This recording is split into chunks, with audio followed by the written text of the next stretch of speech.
We are way past the point for waiting for this Atlanta Braves team to just magically start playing well again. It is time to drastically shake things up. And I'm going to tell you how on today's episode of Locked On Braves. So let's get into it.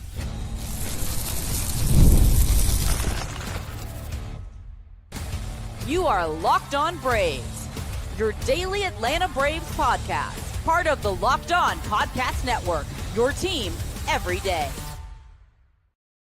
Hey, and welcome back to Locked On Braves, part of Locked On Sports Atlanta, where we cover your favorite Atlanta sports teams each and every day. I'm your host, Jake Mastriani. You can follow me on social media at shortstopball. Check out the podcast there at LockedOn_Braves on X and Locked On Braves on Instagram. If you're new and watching this on YouTube, please do me a huge favor. Stop what you're doing right now. Hit that subscribe button. Hit the thumbs up button. Leave me a comment down below so others can find us on YouTube, where we're continually growing, but we get most of our listeners from the audio side of things. So thank you so much for your support, and you can help out by leaving me a 5-star review on Apple, Spotify, or wherever you get your podcast. Thank you so much for making Locked On Braves your first listen of each and every day. Should be a entertaining second half of the season, one way or another. We'll talk about all of that throughout the rest of the 2025 season. On today's episode, though, I'm going to tell you what I think needs to happen to shake this team up and hopefully get them going in the right direction. So I'm really excited about this episode because I'm feeling positive about the second half. But the first half behind us, really just start focusing on the second half, which can be worse than the first half, right? We'll get into all that on today's episode of Locked On Braves, which is brought to you by FanDuel.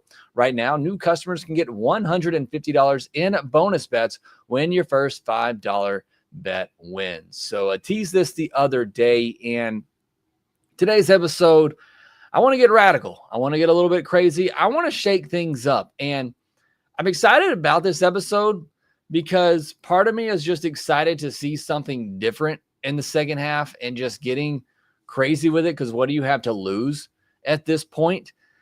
But also there's part of me that knows the Braves are just probably going to stand pat, do what they've been doing all along, and nothing's going to change. And I want to push that thought aside for a moment. And let's just think, like I said, radically here. If the Braves were to try to shake things up and salvage this season. So keep in mind, this is what I'm about to tell you is to save this season. So if you've already thrown in the towel, you're looking for 2026, this isn't that episode. I am not ready to give up on this season just quite yet. I just can't throw in the towel before the All-Star break, certainly not before the end of July. I just can't do that, even if all the signs are there. And like I said, with the inconsistency of this offense, what we've seen from them and just the hole they've dug themselves in, I can understand why you're already ready to move on to 2026. I just can't do that yet. I'm not ready to give up, but major changes are going to have to be made, in my opinion, if this team is going to get going and going to have any chance in the second half. So I'm going to give you 6 drastic changes that the Atlanta Braves need to make in order to turn this season around. And the first one is to replace Brian Snitker as the manager. Now, bear with me here. While I do think Brian Snitker has not done a fantastic job of managing this team, I do not think he is the main reason why this team has been so bad. The main reason this team's been so bad is because players they've given big money to have not produced. Whether it's Austin Riley, Ozzy Albies, Michael Harris, even Ozuna for the past month. Olsen had his struggles early on before getting hot. A lot of the guys in the lineup that they've paid big money to have underperformed, and underperformed to just terrible degrees. I gave you the numbers in yesterday's episode. We know it's been bad for Michael Harris and Ozzy Albies pretty much all year, but now you have Austin Riley and Marcell Ozuna, who were just awful hitters in the month of June. This team's going in the wrong direction. So again, I don't put all the blame at the foot of Brian Snitker, although I do think I do think he is being phased out. And whether that happens mid-season or at the end of the year, I do think the Braves will be looking for a new manager for 2026. Let's rip off the Band-Aid now. And again, I know this probably isn't going to happen. You got a guy that's been in your organization for 49 years. He's won a lot here. He's won you a World Series. Just from an integrity perspective, it would be a bad look to let Brian Snitker go at this point. But this is the only move, in my opinion, you can make that just brings that shock and awe value. Unless you're going to trade Austin Riley or trade, Matt Olson or Michael Harris or Ozzy Albies, which I don't see happening either. It's much easier to just replace a manager. This is the last kind of string that you can pull. They've gotten rid of the third base coach. They've done some other minor things to try to shake it up. This is the last real string that you can pull that brings that shock and awe of, okay, there's some accountability here. We have got to turn things around. My job is on the line. My place here with this Braves team is on the line. You get rid of a World Series manager who has been in your organization for 49 years. Again, I don't know. I'm not going to sit here and tell you for 100% that it's going to make a difference. I'm just telling you it's the last big change that you can make that has that shock value of, okay, it's time to wake up. If they're getting rid of him, what does that mean for me? Am I next? And so again, I don't lay the blame of this season at the feet of Brian Snitker. I just think this is the last real big move that you can make that maybe wakes up this team. We've seen it happen before. You saw it with the Phillies when they made their World Series run a few years ago, getting rid of Joe Girardi and getting Rob Thompson. Now, Rob Thompson ends up being a great manager. Sticks. I don't know that the Braves have that. And that's part of this too is, okay, if you get rid of Snitker, who do you give it to? I mean, Walt Weiss seems like the obvious choice to me. Somebody who's been a former manager. Do not give it to Freddie Gonzalez. But I just think it's that big move that says, okay, we're not messing around. We've been in business. Something needs to change, and it needs to change now. And how do you do that? Because it's not as easy to get rid of the players who aren't performing. You change managers. And maybe you have a conversation with Brian Snitker and say, hey, we want you in this organization. We love what you've done for us, but this is not working out. Do you mind, stepping into, an advisory role or something, I don't know how big of a deal it is for him to get to that 50-year mark. He's been with the Braves for 49 years, but maybe you have a conversation like that where he's not completely going away, but you come to an agreement. Yeah, something's not working out with his team. Something has to change. And you work it out that way. I don't know. And like I said, we're looking for radical changes. And the last real radical change that you can make personnel-wise is to change managers. And so that's the first thing that I would do. Again, this one is very much not likely to happen, but this is what I would do. The second thing I would do, and this is something that they need to do right now, trade for Michael Soroka and or Adrian Hauser. You didn't go get the help you needed in the rotation in the offseason. And again, these are my first two things, and neither one of these are the real issues. We'll get to those here in a minute. But you do need some help in the rotation, and you need it now. And this is a move that needs to happen regardless, or you're going to burn out your young arms, a 20-year-old De Fuentes that you've thrown into the fire, a Grant Holmes that's going from reliever to starter, Spencer Strider who's coming back from injury. You need some help in your rotation. Go out and get Michael Soroka. Go out and get Adrian Hauser to help out this team. Now, Soroka, a 3.49 ERA in 5 June starts, going at least 5 innings in all of them. Adrian Hauser, he's gone at least 6 innings in 6 of his last 7 starts this year. The metrics don't support his 1.90 ERA and 1.17 whip, but he's a veteran who gets the ball on the ground and misses barrels and can probably be had for pretty cheap. You send them Ian Mejia, who dominates AA, but the Braves clearly don't trust him, or else we would have seen him up by now. And go trade him. Go trade an Adam Mayer, who has some upside to him. He struggled with injury early on in his career. He's shown some signs this year, and is a veteran that or not a veteran, but an older type of prospect that may be ready to get into the big league sooner than later. So go get yourself a veteran starting piece for the rotation. That needs to happen yesterday. It should have happened in the offseason, but it definitely needs to happen now. So those are the first two things that I would do. Replace Brian Snitker with Walt Weiss as manager, just for that shock and all value. Again, I am not a Brian Snitker hater in the least. And then trade for a veteran starting pitcher like Michael Soroka or Adrian Hauser. Honestly, I think you need to do both, but depending on the timeline of Chris Sale when he's coming back. But those are the first two things that I think need to happen. Now, again, as I said, that to me, those aren't the real issues with this team. The real issues are the offense, but you're paying a lot of money to the guys that are there. It's hard to really make any moves there, but I got a couple that I think they can make to help out on that side of things. We'll talk about that here next. Ever check your bank account and wonder, where did all the money go? Between dining out, online shopping, entertainment, summer travel, it's easy to lose track of your money. That's where Monarch Money comes in, your personal CFO, giving you full visibility and control over your finances. Monarch Money isn't just a budgeting app, it's a complete financial command center. You can track all your accounts, investments, and spending in one place, so you stop just managing your money and start building wealth. Managing money with your partner is smoother than ever. You can track shared and personal accounts, set goals, and stay on the same page without all the stress. I'm telling you, please take any stress out of your life, out of your marriage that you can, and Monarch Money can help you out with that. So take control of your finances today with Monarch Money. Use our code LOCKEDONMLB at monarchmoney.com for 50% off your first year. That's 50, half, however you want to say it, at monarchmoney.com. Use the code LOCKEDONMLB. You're going to get half off your first year.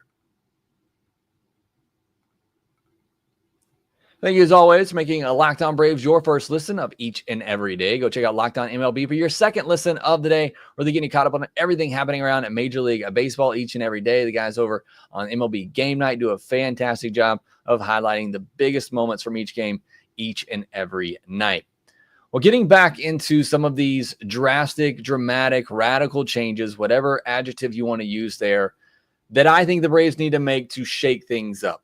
And again, I understand some of these are out there, and some of these might not even make a difference. But kind of the whole point of this exercise for me is you can't just keep doing the same thing. And I feel like the Braves have just, whether it's last year and going into this year, they're just doing the same thing and hoping that it produces something different.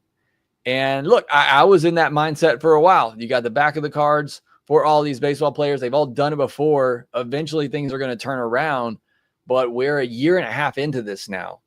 Man, you could blame it on injuries last year. You can't so much this year. You, in my opinion, you just can't keep sitting back and waiting on something different at this point. If you want to salvage this season, you just cannot sit back and wait anymore. You cannot sit back and wait for Michael Harris to just figure it out. You cannot sit back and just wait for Ozzy Albies to figure it out. You've got to make some dramatic changes if you want to salvage this season.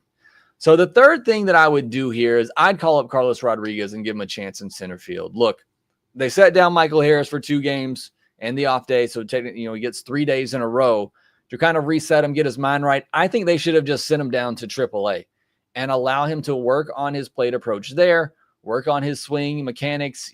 I tend to think that it's more just swing decisions, but maybe there's some mechanical issues in there as well that he needs to figure out.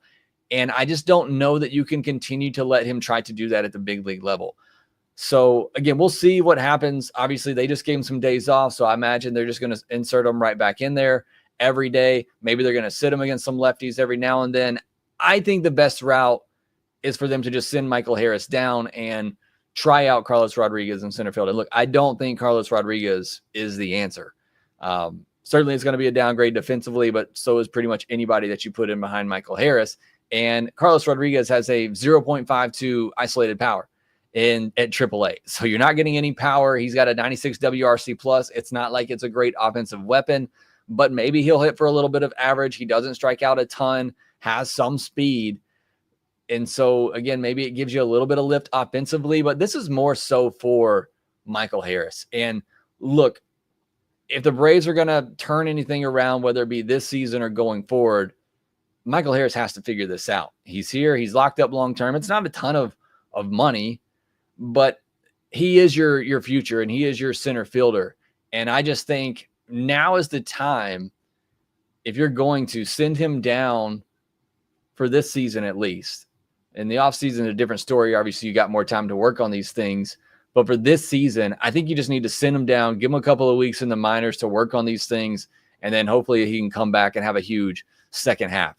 So again, this isn't so much about a long-term thing in center field with Carlos Rodriguez. It's more about just sending Michael Harris down, allowing him to have that reset there, and allowing him to work on those swing changes, the pitch decisions, swing decisions, pitch recognition, and then hopefully bring him back at some point and he can go. You can also put Eli White out there, whatever the case may be. Again, it is partly about just getting a different bat in the lineup that maybe can do some things for you. I mean, again, it's hard to imagine that if you put Carlos Rodriguez and Eli White out there every day, that the offense is going to be much worse than what Michael Harris has been giving you, which was a 426 OPS in the month of June. So perhaps there is a little bit of offensive upside there in the short term, but it's more so about just getting Michael Harris right and giving him the opportunity to do that in a lower leverage situation and giving your team at the big league level more of an opportunity to turn things around. The other one here is number 4 on my list, and this one's a bit out there. Trade Marcell Ozuna to the Reds for Gavin Lux. And look, anytime you're making trades, I don't know if this trade works for both teams. Obviously, both teams are contenders. Both teams are going to be fighting for the same spot, assuming that the Braves are actually fighting for a spot. But it gives the Reds a big power bat in their DH spot, and they have plenty of position players all over the place. They can let go of a Gavin Lux, and it gives the Braves an option at second base. And that's the other part of this too, is like I said earlier, you can't sit around and just wait on Ozzy Albies to figure this out anymore. There are 2 decisions that I've already talked about that probably won't get made just because of pride is not the right word to use here, but because of aspects outside of the game. Like getting rid of Brian Snitker seems like a decision that would be made for any other team in this position. Any other team that had World Series aspirations and struggled as poorly as this Braves team has in the first half, I think they would have made a managerial change, but you're not going to do it because it's Brian Snitker, who's been in your organization for 49 years and who, has won a World Series, done all these great things. And as I said earlier, I don't put all the blame on Brian Snitker, but that's just usually what happens when you have a contending team that is playing this poorly. It's usually the manager who takes the fall. And the other thing is that you're not going to see Ozzy Albies get replaced because he's Ozzy Albies. And I would just be shocked if they actually replace Ozzy Albies. But again, if they want to win this year, I think they have to. And look, I don't know if it's Gavin Lux, and Gavin Lux is a terrible defender no matter where you put him, especially at second base. But he can play, at least be out there at second base and corner outfield where he's been for the Reds some this year. So it gives him a little bit of flexibility. And he has a 108 WRC plus this year, which is not anything fantastic, but it's better than every other option they've had at second base and left field this season so far. And he's crushing righties, 291, 374, 433 slash line. So it gives you the ability to platoon with he and Ozzy at second base and give you a left-handed bat in Gavin Lux that's been crushing right-handed pitching. So the other part of this too, in trading Ozuna, which was really the intent of this originally. So you can make this 2 separate moves. You can make it one move in trading Ozuna, not really knowing what you're getting back, and another move in getting a second baseman to platoon with Ozzy Albies. But the other part of this in trading Ozuna is just to open up the DH spot, to give you some more flexibility and the opportunity to get both Drake Baldwin and Sean Murphy in the lineup, and also the opportunity to get Ronald off his feet. I mentioned it the other day. Ronald, struggling his last 3 or 4 games, hasn't quite looked right. I think there's going to be stretches where you probably need to give him a day off, and wouldn't you rather do that and still have his bat in the lineup? So, look, I've talked about it for a while. Having a more flexible DH spot, I think, benefits the Braves going forward when you have 2 really good catchers, assuming they're going to hang on to both of them. So part of this move here in trading Ozuna, and I don't know what the value for Ozuna is, especially right now. I imagine it's got to be pretty low, but it opens up the DH spot for more flexibility and allows you to get both of your catchers in the lineup, who are 2 of your better hitters right now. Number 5 for me, radical changes are call up the young arms for the bullpen. And for me, I'm calling up Blake Burkhalter. I just genuinely think everything I've seen, everything that I hear about Blake Burkhalter, his cutter is good enough to get out major league hitters right now. He's currently at 65 2/3 innings on the season. He threw 72 last year. I would imagine he's probably capped at around 110, 120 innings at the most. But I think he might be one of your better bullpen arms in the system. And that's including the major league level. You want to do something drastic, call him up and give him an opportunity in your bullpen. Doesn't mean you have to completely throw away his long-term look as a starter, but I think he might be one of your better options in the bullpen. And then you got a Hayden Harris, and then you got a Didier Fuentes, who's in your rotation now, but I think you could transition him to the bullpen where his stuff could play up even more. Aroldi Munoz, Giancarlo Lara, who's had some good outings. We'll talk about that on the next podcast when we look at the minor league spotlight. There are some interesting arms at the lower levels that I think need to at least get a look in the bullpen this year for, not just trying to turn things around this season, but seeing maybe what you have going forward as well. And look, Daysville should be back soon. Actually, the bullpen is okay right now. You got Dylan Lee, Pierce Johnson, Daysville coming back, and Iggy. Those are your four, and you feel okay about that. Certainly, you would love to upgrade some of those. And then you have Montero, who's been better lately, Aaron Bummer, Dylan Dodd, Inyo de los Santos. I mean, those are all fine, kind of bottom of the bullpen guys, but I'd like to see some of these young guys just get an opportunity. And if you are serious about this season, I think you go out and find, a Dennis Santana. You go out and find that reliever that can be either a setup man or a closer this year and also going forward. And so I didn't really put that down as a move. I put it more so as just calling up some of the young arms for the bullpen, seeing what they have. But also, I think they need to trade for a setup reliever if you're serious about winning this season. And then the last thing that I have is shake up the lineup in a major way. And so here's what this looks like for me with some of the changes that I've made in today's podcast. I'm putting Profar at leadoff. I know that sounds crazy, taking Acuna and it's out of the leadoff spot, and it's probably not going to happen. But putting Profar at leadoff with Acuna behind him, giving Acuna more opportunities, to drive in some runs. So I go Profar, Acuna, and Olsen. I think that's your obvious top three for me in some order right now. I know Snitker hinted the other day that maybe Profar is going to bat further down in the lineup. I got to be honest. If Profar comes back and, hits the way that he has been at AAA, and you put him behind Riley and Ozuna with the way that they're hitting right now, I'll be pretty upset. Play your hot bats at the top of the order is basically the reasoning behind the thought process behind my lineup right now. Just play your hot bats at the top of the order. And I'd go with Profar, I'd go Acuna, I'd go Olsen, and then I'm putting both catchers. Like I said, moving Ozuna out of the DH spot gives you the ability to play both Murphy and Baldwin. So I'm going Profar, Acuna, Olsen, Murphy, Baldwin as my top five hitters there. And then I'm going Riley after that. Look, until Riley shows me that he is locked in and that he is back, I'm batting him fifth or sixth in the order. And then you're finishing off at the bottom. Like I said, you can do a platoon with Ozzy. If you were to get somebody like a Gavin Lux, you go a Lux and an Ozzy platoon with Ozzy obviously facing left-handed pitchers and Lux facing right-handed pitchers. And then, Michael Harris, Eli White, Carlos Rodriguez is your center fielders in the 8 spot, and Nick Allen in the 9 spot. Still don't love that 7, 8, and 9, but I do like the idea of giving some guys at the bottom with some speed to get on in front of Profar, Acuna, and Olsen. And I just feel much better about that lineup. Just looking at this lineup with Profar, Acuna, Olsen, Murphy, and Baldwin, and look, you can shake that up in whatever order you want. And then Riley, I'm not completely giving up on Riley either. I feel pretty good about that top 6. And so, no matter what they do, in my opinion, I just think you got to shake things up.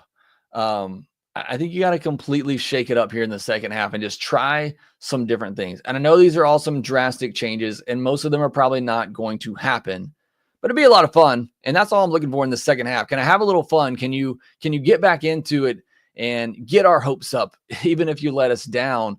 I just want to see something different in this second half. I want to see you try something different, because what you've been doing for the last year and a half now, at least offensively, is not working.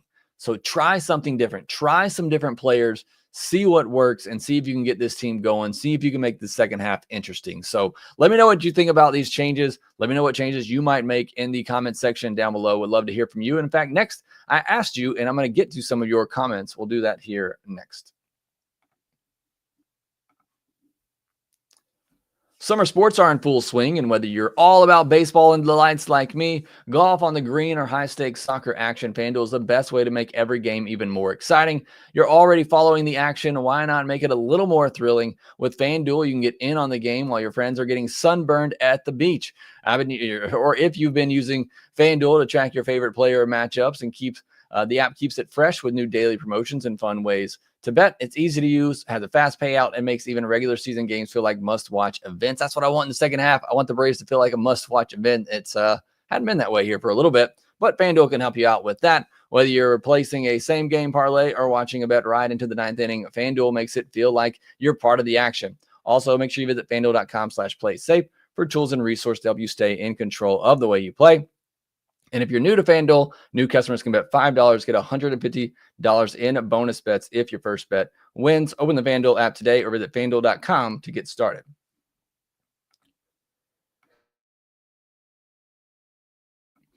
Well, let's wrap things up here. I asked all of you, what would you do?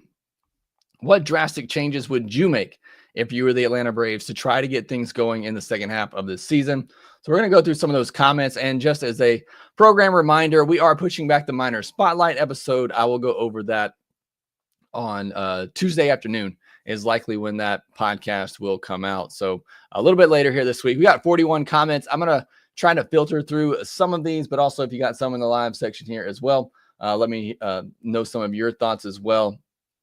See Storm Chaser Joe and others talking about Bryce Elder and him needing to go. Who are you replacing them with is the big question right now. Who else are you going to go to without them? John Key says, fire Snit, trade Baldwin. Okay. Verdugo and prospect for a shortstop or pitcher plus. What shortstop are you going to get? And why are you giving up Baldwin? Will be my question there. Brian James says, trade for Mitch Keller and David Bednar. I don't hate that one. Paul Cantrell says, swing the bat with 2 strikes. Yeah, especially Marcell Ozuna. Why don't you try to battle up there a little bit instead of taking all these called third strikes? Census says, fire Tim Hires and hire Chipper for the end of the year. That would be a lot of fun if Chipper were up for it, but to this point, it sounds like he's not. Elvis, get someone with some fire to manage this team. I don't know who that is. I mentioned it earlier. I mean, Walt Weiss would be the one to take over. I don't know that he's a fiery guy either. And then last one here, Quintino says, package Albies and a couple of prospects and bring in Perdomo and put Nacho at second base. Everything I hear about the Diamondbacks, they love Perdomo and he's not going anywhere. So I don't think that's going to happen, but thanks for all the comments. I'll go through, read some of those, but I'm losing my voice right now. So we're going to wrap things up. So that will do it for this episode of Locked On Braves. Thanks so much for joining me. Joe, me, Little E, Cherith Bandwagon in here as well. Thank you all for joining me on today's episode. Doug, I see you in here. Mass Boost as always. GMG and Gills says they need to upgrade at shortstop. They do. Where is that upgrade right now that you're getting, that somebody that's that better offensively to make up for what downgrade you might have defensively with not having Nick Allen out there? So let me know what you think about some of these dramatic changes. Let me know what some of your dramatic changes will be, and I'll comment on those down below on YouTube. But thanks so much for joining me on today's episode of Locked On Braves. Again, subscribe on YouTube if you're new, hit the thumbs up button, leave me a comment down below, and make sure that you rate, review, and subscribe to the Locked On Braves podcast wherever you get your podcast, and we will talk to you next.